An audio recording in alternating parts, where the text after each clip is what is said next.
வண்டிப்பெரியார் சுரக்குளத்தில் பாலியல் வன்கொடுமை செய்து கொலை செய்யப்பட்ட 6 வயது சிறுமிக்கு 6 வருடங்கள் கடந்தும் நீதி கிடைக்கவில்லை. அதிகாரிகள் மற்றும் அரசாங்கத்தின் அலட்சியமே நீதி மறுக்கப்பட்டதற்கான காரணம். வழக்கில் மறு விசாரணை நடத்த வேண்டும் என்று சிறுமியின் குடும்பத்தினர் முதலமைச்சரை காண தயாராகி வருகின்றனர்.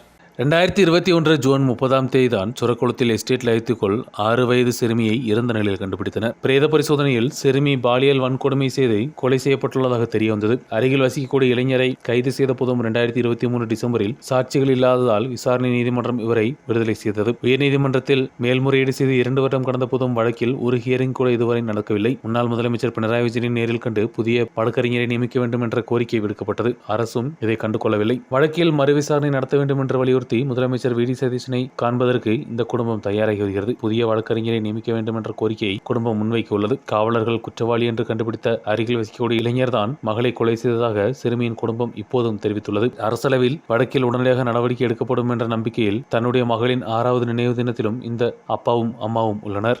അതെ അവൻ തന്നെയാണ് പ്രതി, വേറെ ആരും പ്രതിയല്ല. ഇടയ്ക്ക് പുറത്ത് ചാടുമെന്ന് പറഞ്ഞ് നമ്മൾ പരാതി കൊടുത്തപ്പോൾ അന്ന് മുഖ്യമന്ത്രി ഇടപെട്ടിട്ട് ഹൈക്കോടതിയിൽ ജാമ്യം എടുക്കാനായിട്ട് ഓർഡർ വന്നു.